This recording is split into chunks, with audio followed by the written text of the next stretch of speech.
지난 우리 총회에서 목사님들 계속 교육이 있었어요. 그런 프로그램이 있어서 3개월간 진행됐는데 저도 공부하러 다녔어요. 그런데 한 교수님께서 그런 말씀하셨어요. 요즘 보면은 그 개, 고양이 집에서 기른 거 있잖아요. 그걸 뭐라 그래요? 집에서 기른 개, 고양이 뭐라 그래요? 예? 애완동물이에요? 반려동물이에요? 애완동물. 근데 반려동물이라고 그런다고 여러분들도 기고 계시죠? 사랑스럽지요? 그 말은 좀 지나치다. 반려란 말은 지나치다. 그런 말씀 하셨어요. 왜냐하면 그 반려라는 말이 한문으로 반짝, 그 짝반, 짝연대, 그 짝반 사람 인변에 반반이요. 사람 반쪽. 사람 반쪽이 사람이요? 개예요? 사람이죠. 그 여자도 사람 입자변에 성씨 여자예요. 나하고는 다른 성을 가진 사람이겠죠. 그러니까 반려라는 말은 안 맞다.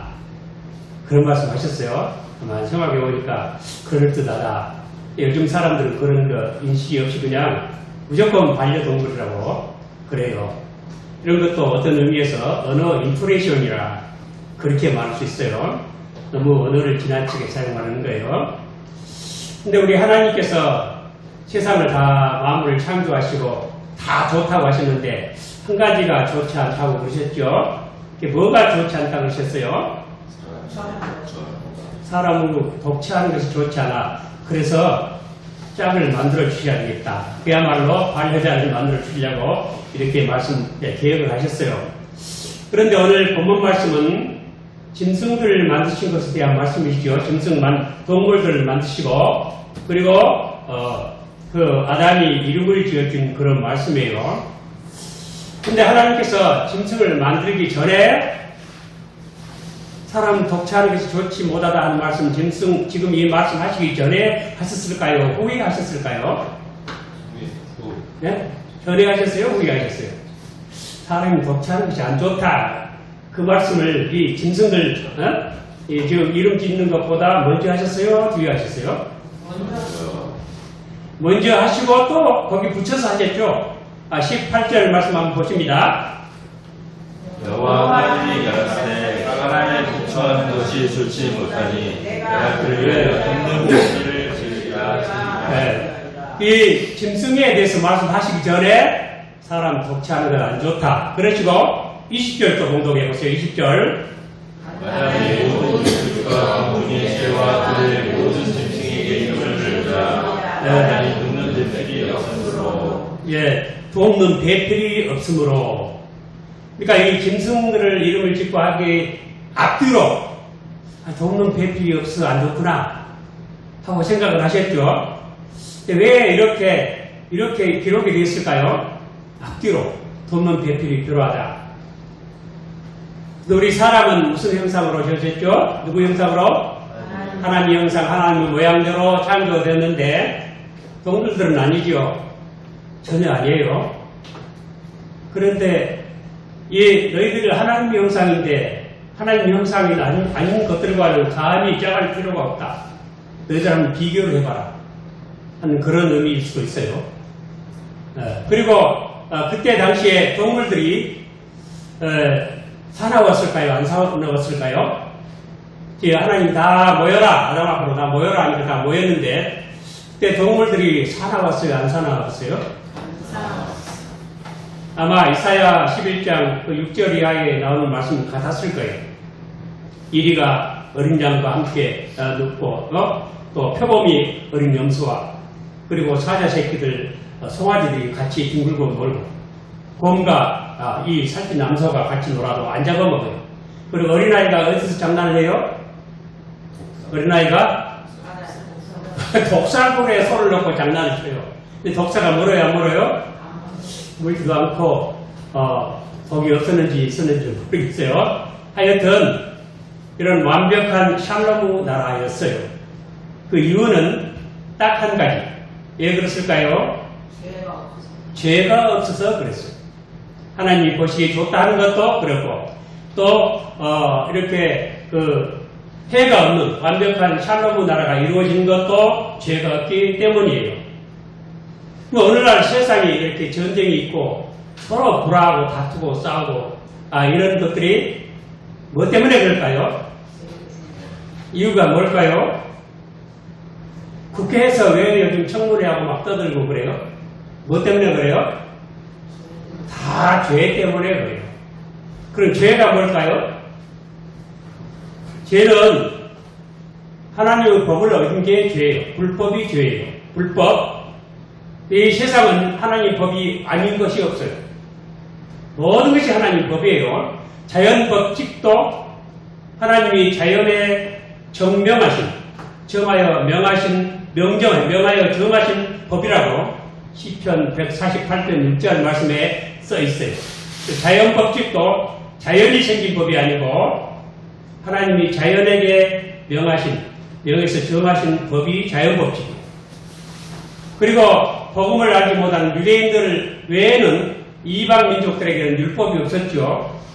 율법이 없었지만 율법이 없는 이방인들에게는 하나님의 법이 있을까요? 없을까요? 이방인들에게 하나님의 법이 있어요? 없어요?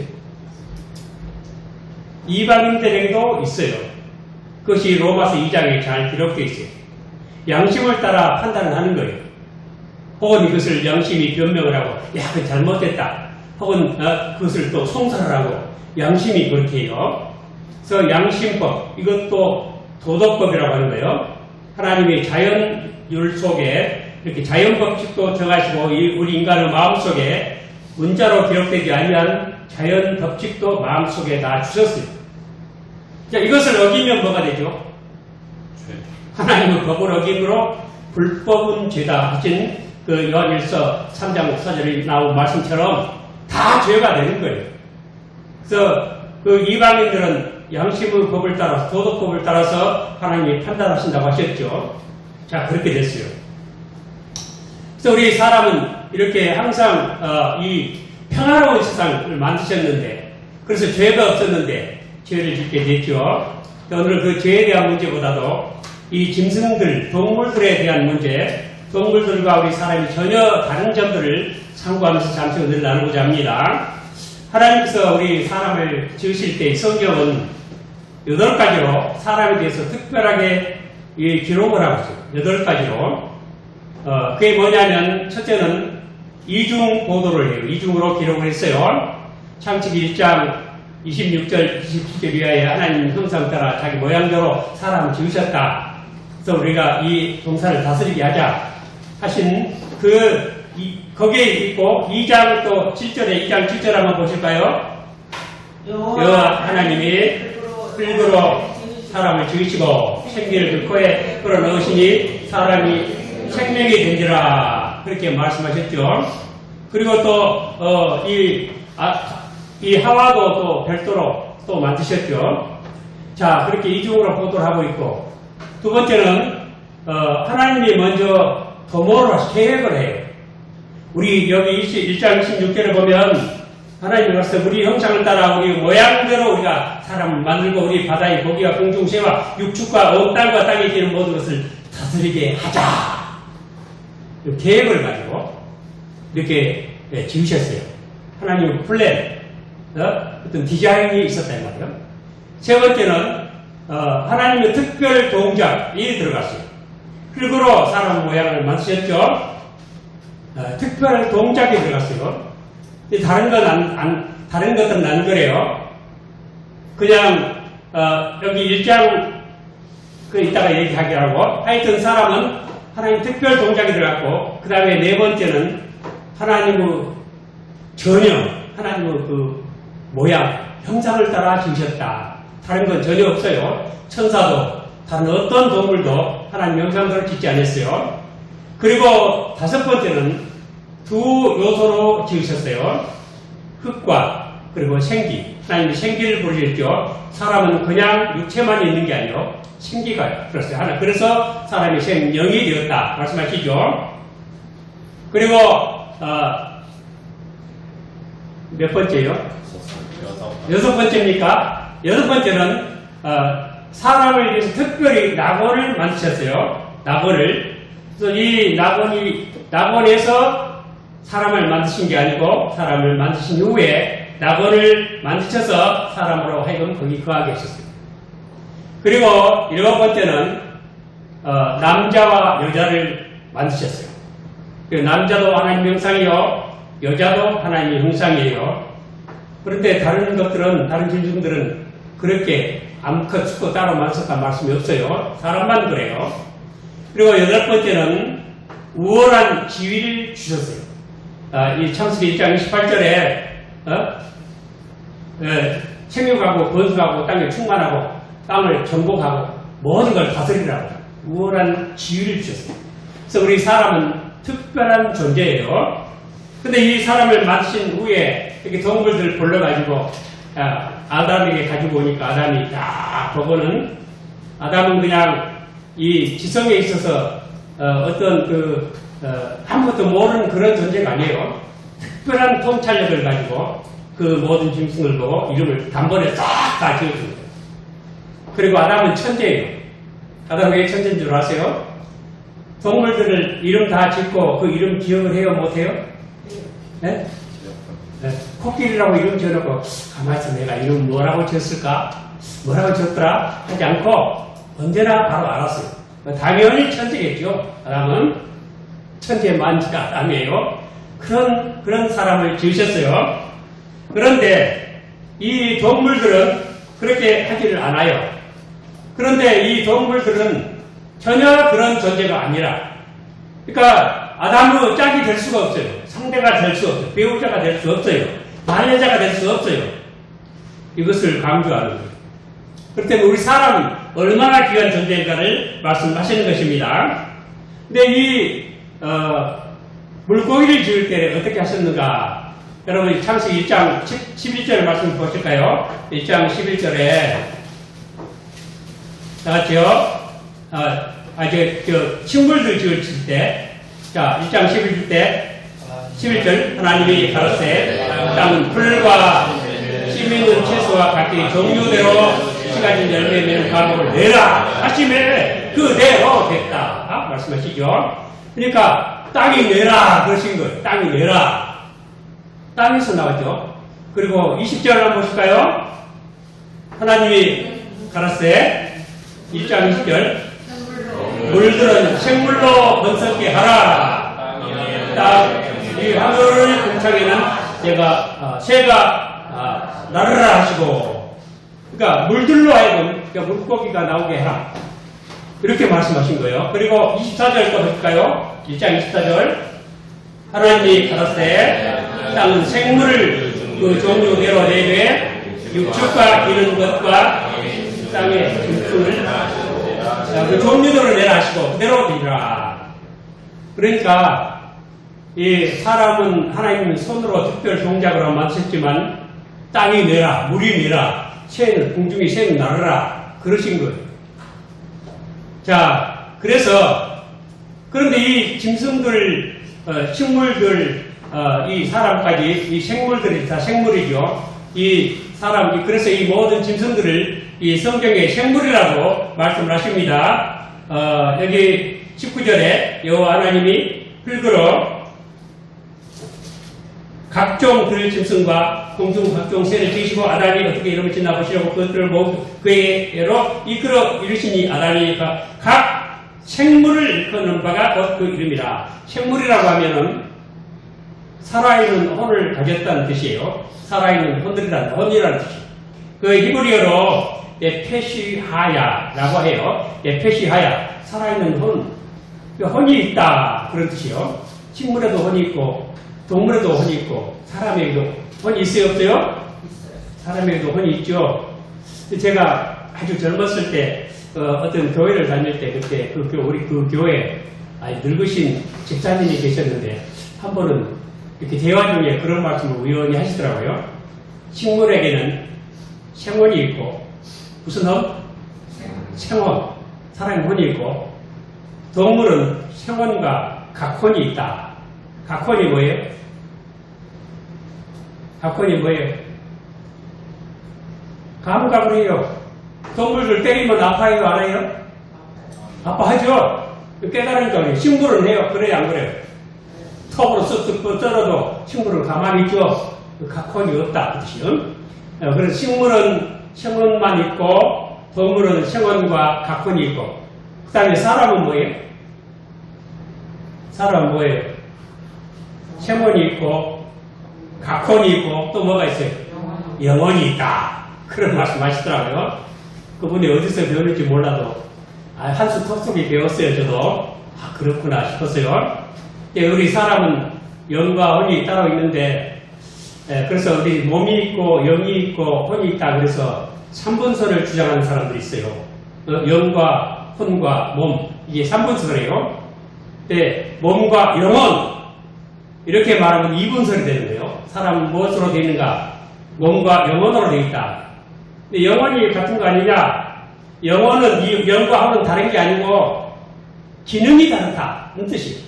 그러니까 이 피조물을, 우리 사람이 피조물을 상대하는 건 혼이고, 하나님을 상대하는 것은 영이라는 거예요. 기능이 다른 것이지, 그게 다른 것이 아니다. 그래서 우리 히브리서 그 4장에 나온 말씀대로, 영과 혼과 관절과 골수를 찔러 쪼개면, 그럼 사람이 영과 혼과 관절과 골수로 그건 4분선이라고요. 그래서 우리 개혁교회는 2분선을 주장을 합니다. 여러분 꼭 기억을 하세요. 우리 개혁교회는 무엇을 주장을 해요? 2분선, 3분선이 아니에요. 그런데 우리 이 동물들도 혼이 있어요. 그러니까 아까 그 어떤 집사님 말씀대로 생혼도 있고 각혼도 있겠죠. 그런데 우리 사람이 동물을 잡아먹죠. 그리고 그 혼은 어떻게 될까요? 그 혼도 죽을까요? 혼이 없어질까요? 그 사람이 이 동물 잡아먹을 수 있어요, 없어요? 있어요. 언제부터 잡아먹었죠? 사람이 동물 잡아먹는 거 언제부터 시작했어요? 처음은 아니에요. 처음에는 그 샬롬 나라에서 창세기 1장에 온갖 씨가진 열매들, 그 채소들, 그리고 열매에 씌인 그런 나무들을 사람이 식물로 가지라고 창세기 1장에 말씀하시는데 9장 3절에 비로소 동물을 너에게 식물로 주노라 말씀하셨어요. 9장이면은 노아 홍수 이후의 얘기예요. 노아 홍수 끝난 이후에 사람이 이제 체질도 약해졌겠죠. 노아 홍수 이후로 사람의 수명이 딱 낮아지죠. 수명이. 그때는 막 900세 이상으로 다 살았죠. 제일 오래 산 사람이 몇 살까지 살았어요? 969세까지 살았는데 누구예요? 무두셀라. 누구 아들이에요? 에녹의 아들이에요. 에녹은 어떻게 됐죠? 안 죽고 하늘에 올라갔으니까 지금까지 살았겠죠. 안 죽고. 그래서 나는 그 무두셀라가 효자라고 생각을 해요. 늘. 왜냐하면 효자는 장수하리라 하셨죠. 응? 무두셀라 효자였으니까 960세까지 살았다. 그렇지만 우리 하나님께서 보시기에 선악과를 먹는 날에는 정녕 죽을 것이다. 그날 죽는다 말씀하셨는데 안 죽었죠? 그날 안 죽고 1000년이나 969세까지 살았잖아요. 근데 베드로후서에 보면은 죽게는 하루가 뭐 같고 하루가 1000년 같고 1000년이 하루 같은 이 한 가지 잊지 말아라. 그러니까 하루 다 살았어요? 못 살았어요? 969세는 하루 되네요? 안 돼요? 하루 안 되는 거예요. 그러니까 하나님께서는 그날 죽으리라 거짓말 하신 게 아니요. 하나님의 시간으로 따지신 거고 그 사이에 하나님은 구속을 실천하신 거죠. 자, 이렇게 해서 이 사람이 동물을 잡아먹어도 좋다 말씀하셨는데 그 동물의 혼은 어찌 됐을까? 그 말이에요. 어찌 될까요? 근데 동물은 이 혼이라는 게 아까 동물이 어디서 나왔어요? 하나님이 뭐 영을 부어주셨나요? 살았다고? 이 네페시 하야 영을 불어넣으신 게 아니고 물고기는 어디서 뭐가 만들었어요? 물에서 나와라. 그리고 이 모든 동물들은 짐승들은 땅은 다 내라고 했어요. 땅이 내라. 그래서 이 식물이나 동물들, 그리고 어리고 조류들 모든 생명은 특별한 영혼이 있는 게 아니고 자연과 밀접한 관계를 가지고 하나의 신진대사 작용으로만 존재하게끔 되어 있어요. 신진대사. 그래서 신진대사가 멈추는 순간에 그 생명은 끝이 나는 거예요. 그래서 짐승을 잡아먹어도 그 헌 문제를 따질 것이 없다. 그 말씀이에요. 여러분 이것을 기억을 하세요. 오직 우리 사람만 하나님의 형상, 하나님께서 특별한 그 기운을 불어넣으셔서 우리 사람이 생명이 되기 때문에 우리 사람의 생명은 영생을 하게 되어 있습니다. 그런데 이 하나님의 형상이 아닌 동물들은 비록 살아있는 즉 이 네페시 하야라고 하지만은 그들은 우리 동물들이 우리 인간과 다른 점이 뭐예요? 동물들도 우리 사람과 똑같이 기관을 가지고 있죠. 소화기관도 있고 호흡기관도 있고 다 있죠. 그리고 오각을 다 가지고 있어요. 오각이 뭐예요? 시각, 청각, 쥐각, 후각, 촉각 다 가지고 있죠. 동물들. 근데 동물들이 뭘 하냐면 동물들은 이성을 갖지 않고 있어요. 그래서 이 특별하고 구체적인 어떤 표상들을 구별을 할 줄 모릅니다. 그리고 표상들을 변형시키거나 또 개념화시키지를 못합니다. 그래서 그 개념을 통해서 어떤 결론을 이렇게 이끌어내고 그 결론에 따라서 어떤 그 의지에 의한 행동으로 나가는 그런 구조가 아니에요. 우리 사람은 동물과 얼마나 닮습니까? 여러분들 차가 지금 많이 도로에 다니는데 도로에 뭘 보고 다녀요?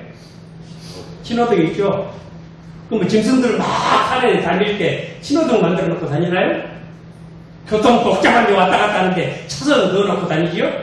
우리 사람들은 고속도로도 그렇죠? 어디 가면 되고 안 되고 교통 코지도 있고 짐승들은 그런 거 할 줄 알아요? 몰라요? 전혀 몰라요. 그래서 우리 짐승들은 이성이 없고 어떤 본능과 욕망과 감정도 있지만 우리 인간이 가지고 있는 높은 그런 인식과 능력과 그런 욕구력이 없습니다.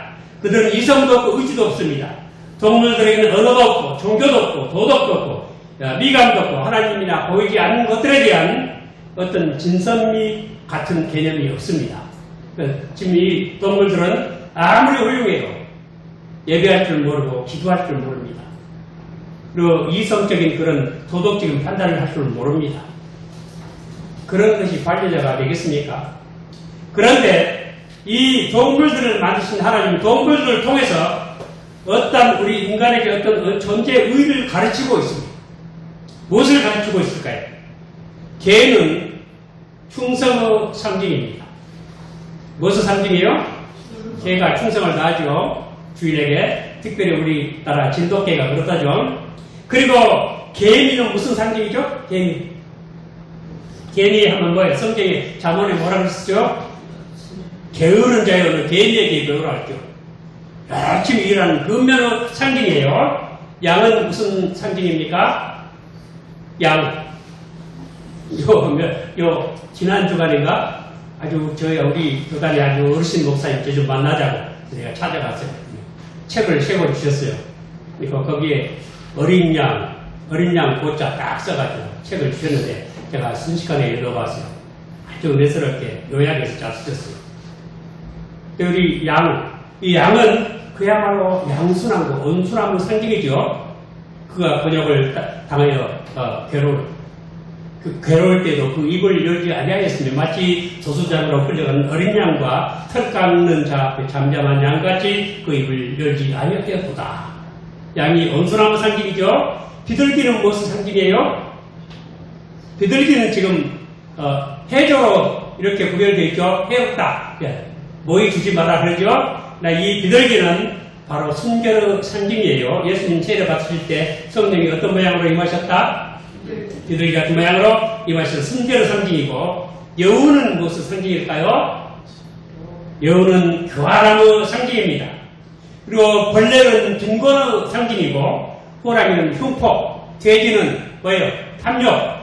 그리고 이 뱀은 사악한 속임의 상징입니다. 원숭이는 무엇의 상징일까요? 원숭이는 위로부터 온 영이 없는 육체, 그 기관의 특성이 무엇인지를 우리에게 보여주고 있어요. 사람 비슷하게 생겼지만 위로부터 영이 없어요. 영이 없는 인간이 어떤 모양인가를 보여주고 있습니다. 그래서 우리 이런 같은 걸 보여주시면서 하나님께서 우리에게 좀 교훈하시는 거예요. 너희들은 동물과 같은 존재가 아니다. 너희들은 하나님의 형상이다. 가장 고귀하다. 이 세상에 인간보다 더 고귀한 존재는 없다. 그러므로 너희들은 이 모든 하나님의 그 주신 그 원래 형상대로 살아야 한다. 만약 그렇지 못하면 이 형상을 버리면 하나의 동물보다도 더 나쁜, 더 악한 존재가 될 것이다. 내게 주신 모든 하나님의 형상들을 바른 대상을 바르게 사랑해야 되고 선악을 바로 분별해야 되는데 그 대상을 바르게 하게 되면 짐승보다 못하게 될 것이다. 그리고 가장 고귀한 사람의 모습은 바로 하나님의 형상, 곧 그리스도에 있다. 하나님의 형상이 그리스도에 있다.